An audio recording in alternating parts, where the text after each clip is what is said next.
Mama, don't play this at church. It's your boy Crypto Blood. Welcome to another episode of My Two Satoshis. It is July 24th, 2018. Want to give a shout out to my man, Crypto Stacker. I almost forgot to play this one, bro. Thanks for the reminder. He said here, Biggs Weir asked me to ask you to play Nursery Rhymes by Two Live Crew. Man, you are a fool, Crypto Stacker. Thank you for the song request. I'm sure Biggs did not request this song. But anyway, yo, what's good, people? Today, we're going to be talking about the SEC regarding this ETF thing. They postponed a few, and we'll talk about which ones. And also some philanthropic endeavors going on in Venezuela. Talk about what teams are down there helping out with that. Before we get started, let's do this really quickly. I want you guys to jump over to cryptoblood.io. Check out that trading room. We have 2 days left to save 20%. I do want to make a note here about this program, the trading program. I've actually improved the logic of the algorithm, so we won't be trading the Hala 322. We'll actually be trading Hala 724, which is the new improved version, much better performance, actually positive performance versus just hodling, or actually more positive performance versus the 322 algorithm. Both were significantly better than if you just held Bitcoin. But this one in particular, I'm going to show you guys real quick. I'll leave a link to this so you guys can see this live. This is the live performance of Hala 724, which I will be implementing tomorrow for you guys on Bitcoin USD. And I'll, update the other three pairs as well. But as you can see here, we've got a profit. And this goes back to, I picked the worst time frame to map this algo off of, or base it off of. And so 30% returns. This is on $20,000. 30% returns since January 1st. That is great, because what I want you guys to check out, and you see the gray line there is actually buy and hold. So that's the HODL line. The dotted line is break even. What I want to show you guys is the percentage. So if we scroll down here, you'll see here, buy and hold return, negative 39%. You would have lost $7,000, almost $8,000 of your money if you would have held Bitcoin from January 1st until today. And again, that is in contrast to you making almost 30% on your money, or actually 30% on your money. That is roughly 110% difference. Right, so if you guys are interested, definitely sign up and save 20%. It'll be going on. The signups will be open for another 2 weeks, even though you won't be able to get the discount. I'll have the sign up window open for cohort number 2, only 50 slots altogether. So you guys can sign up if you want to wait. You have the opportunity to do that for another 2 weeks starting tomorrow. Other than that, just wanted to kind of point that out. Let's go ahead and take a look at the market cap really quickly. We're currently at $298 billion. We did strike 300 billion overnight. Crazy night last night. I'm sure you guys probably saw that, or at least woke up to Bitcoin above $8,100. Yeah, Bitcoin again outperforming everything. Its dominance is steadily going up, 47.2%. Again, I think this is because of the anticipation of an ETF passing. If it doesn't pass, it's going to be a violent move downward. If it does pass, I think it's actually going to move up even further. We're not going to have, in my opinion, a buy the rumor, sell the news in this particular scenario. So I think we'll see a leg up if we get the ETF passed, maybe past 13,000, 14,000 easily. So that's where we are with the markets. Green for most of the altcoins this go around, unlike yesterday. But again, Bitcoin still outperforming almost everything except Stellar in the 7-day time frame. again, I told you guys us staying above that 7,300 was a great sign, and now we're approaching 8,600. I think that's going to be the next leg up. We're going to take a resting period here. May see some channel trading, and then we'll explode back out to 8,600, I believe, at some point in the next week.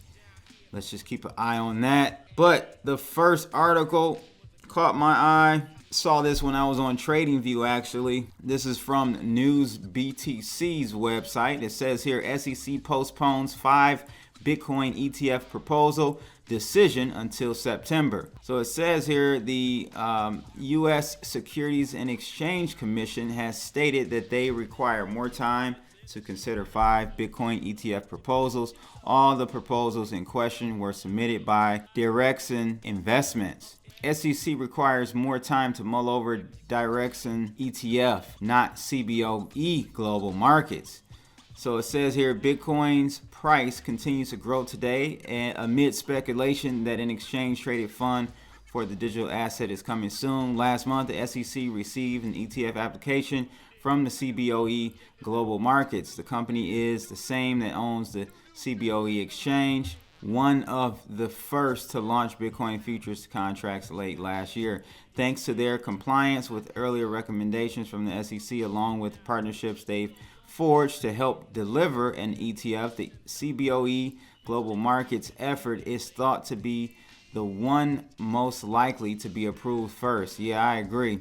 However, the ETF proposal by CBOE Global Markets is just one of many submitted to the SEC. According to a document published today in the Federal Registry, the SEC needs more time to consider 5 Bitcoin exchange-traded funds proposed by Direxions Investments. These funds were submitted in January of 2018. The document published today states that the date the decision will be postponed to for the Direxions ETF proposal is September 21st. Notably absent from the document published today was mention of the proposal submitted by CBOE Global Markets. However, some in the cryptocurrency space believe the SEC will similarly postpone this proposal closer to the presumed date of August 10th. Meanwhile, other publications have posted stories citing anonymous sources that claim an ETF approval is 90% likely next month. The Bitcoin price rising above 8,000 again in the last few days is clearly indicative of general optimism in the space. So I was watching CNBC yesterday. Bob Pisani and some other experts were saying that they don't feel that an ETF would be passed. They're going to postpone it. They're going to push it off and look over the details, make sure they're making the right decision out the gate, because that first one that gets approved is going to be a watershed moment, and it's got to be right. I don't know. I guess I have to disagree. I think that with how the markets are acting, you have to understand markets are forward pricing. So it's trying to price in a Bitcoin ETF. That's what it's looking to get towards. Where does that lie? Where if we had an ETF today, where is Bitcoin? I think Bitcoin is at $16,000, $17,000, $15,000, $16,000, $17,000. And so I think we'll trickle up or melt up to that point. And now if we don't get the ETF, we're going to see a retracement. We're going to see a retracement because the market is a forward pricing mechanism. So it's looking to price in that ETF. And I think we're going to head higher and higher until that decision has been made.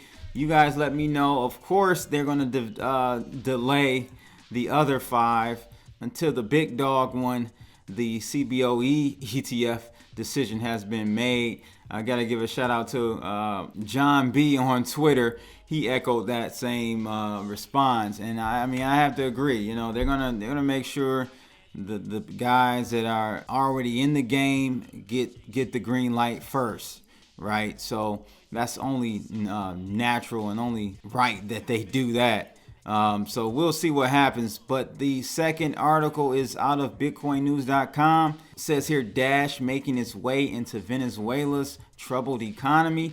And I picked this article today because Sarah over on, or not Sarah, but Amy on Twitter actually wanted me to interview a person from the Digibyte team.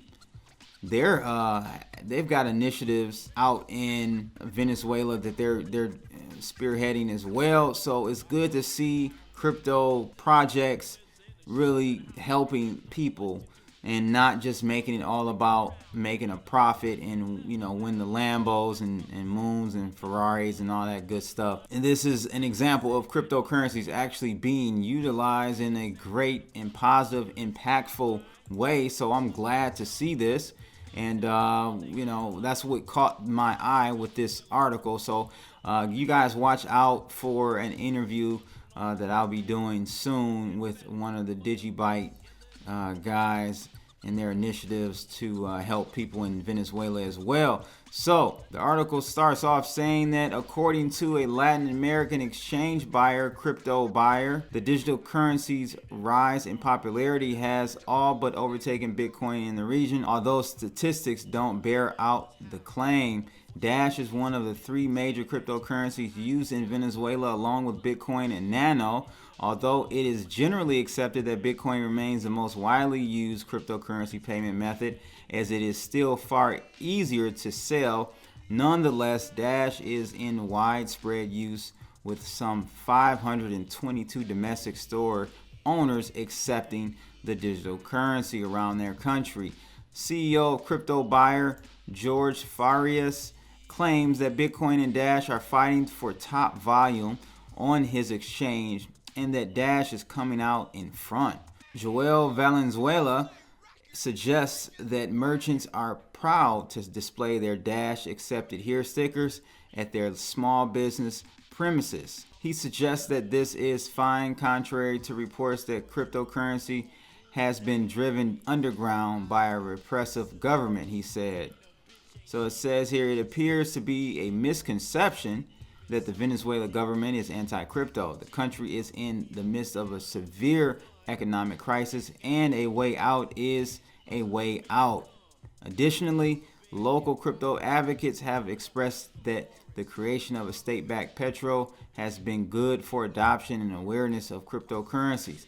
So the article also says here, Venezuela is what a country with almost zero economic freedom looks like, and many are at risk of ending up like us. One important focus the crypto community has is to fight for our freedom, and I congratulate you guys for standing for what is yours. He also noted that large purchases of food and supplies risk confiscation by government representatives due to a suspicion that items were purchased using cryptocurrencies.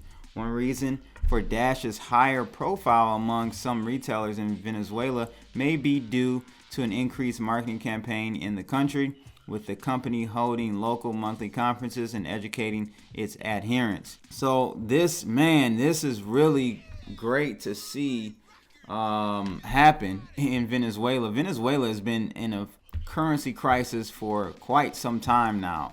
2008-9, you know what I mean? And so they've been actually early adopters of Bitcoin. I remember, years ago, 2014, hearing stories about people using Bitcoin.